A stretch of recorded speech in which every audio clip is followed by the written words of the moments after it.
Hey there YouTube, I'm Hurl, and I was at my local game store last week and I found a game that I did not know about nor had any idea was coming out, but definitely piqued my interest due to my past as a brony. It is the new My Little Pony card game.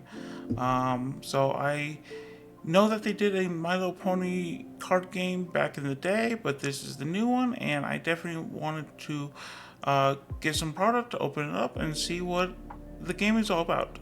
So I've looked a little bit into it. I've looked a little bit into how to play, but I don't know very much about any of the cards. I don't know which cards are good, which cards are not good. But I just wanted to open it up and show you kind of what it is. So I bought one starter deck and one booster box. We will open the starter deck first, just kind of show you kind of what a deck looks like, and then we'll open up the booster box and see what kind of shiny cards we can get. So we'll go from there. Alright, so inside the deck we have a paper playmat, 3 packs, and the deck itself. One thing I do want to point out about the playmat is that it does have the rules on the back. I understand why gaming companies do this. It's a cost-saving measure, but I think this is a really terrible way of doing things.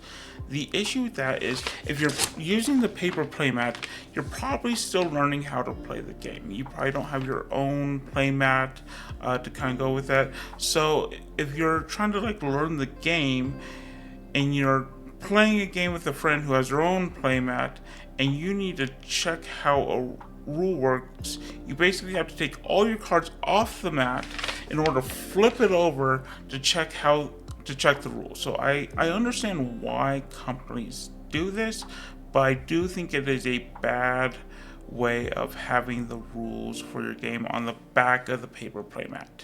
Alright, so getting started with the deck, you have your main character card. This is just a character from the show, doesn't have any effect. It basically just represents you, the player. And then you have your 4 story cards, which is basically the quest that you send your character on throughout the game, and basically is how you transition through the stages of the game. So as the game progresses, your main character is not going to start on any of the stories. It's just going to start off of it, and then as the game progresses, you're going to go to story card 1, 2, 3, and 4, and when you reach the story card 4, you win the game. As this is the Fluttershy starter deck, we have Fluttershy as our main character, and then we have the Dragonshy storyline. One nice thing I'm seeing already is that even though the art is clearly images from the show, it doesn't look like they just ripped the images from the show itself. They actually took the time to either redraw or create the art in a way that makes it where it doesn't just look like it's a rip from the show. So that's really nice. I really like that. The card quality is also pretty well done. So just some quick things I'm noticing right off the bat. But yeah. Next we have 15 scene cards. So these are basically your mana for the game. So basically they come out and then you can tap them to play cards from your hand. One nice thing I really like is I like the art style. I like the kind of sketch drawing art. Let me see if I can bring that up in a way where you can see it. Hopefully you can see it a little bit. You might be able to see it a little bit better if I get some shadow on it. But I kind of like the sketch style art from it. I think it's really nice. It's definitely different. Not a lot of card games are using that kind of sketch style, and again, it makes it where it's not feeling like the art is just being ripped directly from the show, and it's actually being purposely done. So I think that's really nice. So now we're going to get into the main deck, and the main deck is made up of 3 different types of cards. We have characters, we have actions, and we have items, and those all work exactly like they sound like. So your characters are just like your creatures or units or your allies from other games. Your actions are like your spells, and then your items are like your artifacts and your continuous spells and things like that. So they work exactly like they sound like. Alright, starting with the characters, we have 4 copies of Fluttershy, followed by 3 copies of Fluttershy. Next we have 3 copies of Fluttershy.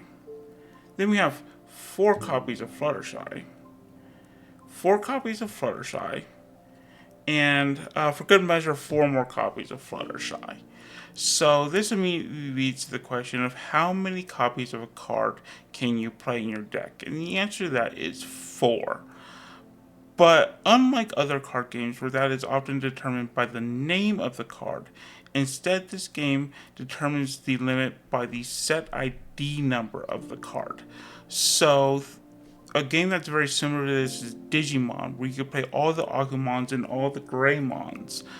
But it was ultimately determined by the set ID, so you could run 4 copies of this Agumon, 4 copies of another Agumon. So this game is similar in that sense. So rounding out your characters, we have 3 copies of Philomena, 3 copies of Angel, 4 copies of a different Angel, and 4 copies of Turtle. For actions, we have 4 Aid for moving frogs out, 3 Flower Picking Day, and 3 Healthy Salad. And then the only item in the starter deck is 4 Rabbit Pocket Watch. So next we are going to move on to the 3 packs that come in the starter deck. So pack number 1, we have Scootaloo, Rarity, Fluttershy's Cottage, Pinkie Pie, and Rarity. Pack 2, we have Rarity, Rainbow Dash, Golden Oak Library, Applejack, and Zecora. And then third pack, we have Applejack, Twilight Sparkle, Golden Oak Library, Pinkie Pie, and Funny Glasses. Alright, and now it is time for us to move into the booster box, which has 25 card packs, so we should be able to get through it pretty quickly. Alright, so first pack we have Suited for Success Chapter 3, Applejack, Ponyville Suburb, Hair Curling, and Rarity. Next we have Party of One Chapter 2, Curing Philomena Chapter 1, Pinkie Pie, Canterlot Tower, and Pinkie Pie. Next we have Sweetie Belle, Party of One Chapter 1, Rarity, Manhattan Streets, and Attend to Cure. Next we have Griffin the Brush Off Chapter 1, Fluttershy, Zecora, Stairs of Cloudsdale, and Recorder. Next we have the Ticketmaster Chapter 2, Over a Barrel Chapter 2, a super nice version of Fluttershy's Cottage, so this is a special rarity, Opal, and Sunlight in the Rain. Next we have the Ticketmaster Chapter 1, Suited for Success Chapter 4, Road at Sweet Apple Acres, Rainbow Dash, and Pinkie Pie's Flying Device. We have Trixie, Ticketmaster Chapter 2, Ponyville Street, Rarity, and Wire Accident. We have Silver Spoon, Diamond Tiara, Winona, Ponyville Suburb, and Fluttershy. We have Scootaloo, Ticketmaster Chapter 3, Applejack, Canterlot Tower, and Washing Day. We have Griffin the Brush Off Chapter 2, Over a Barrel, Manhattan Streets, Twilight Sparkle main character card, and Pillow Fight. Halfway through we have Gilda, Ticketmaster Chapter 4, Manhattan Streets, Fluttershy, and Applejack. We have Curing Philomena Chapter 4,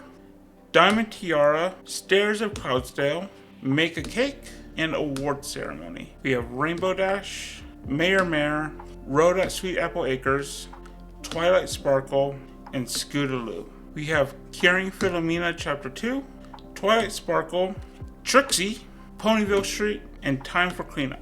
We have Pinkie Pie, Party 1 Chapter 3, Ponyville Suburb, Deliver Letters, and Horseshoe. We have Party 1 Chapter 2, Rainbow Dash, Canterlot Tower, Fluttershy, this is another specialty rarity Fluttershy, and Accidentally Burnt Book. We have Rarity, Curing Philomena Chapter 4, Manhattan Streets, Hoof Power Test, and Trixie. We have Applejack, Over a Barrel Chapter 4, Gummy, Stairs of Cloudsdale, and Dig for Gems. We have Ticketmaster Chapter 4, Granny Smith, Road at Sweet Apple Acres, Twilight Sparkle, and Applejack. We have Curing Philomena Chapter 3, Apple Bloom, Ponyville Street, Messy Henhouse, and Sweetie Belle. Alright, and that does it for my opening for the new My Little Pony card game. As you can see, the artwork for this game looks amazing. I'm definitely looking forward to trying out how it plays, but as of right now, just the artwork gets me interested, as well as how good the card quality is. So those two things already get me like wanting to play the game. Just the artwork and the card quality. Now it's just time to go see how the game plays and see if I like how the game plays. But thank you very much for watching, and definitely pick up some of this product just for the artwork. If you like My Little Pony at all, just get it for the artwork. You won't be disappointed. And so yeah, I will see you next time. Bye everybody. Bye.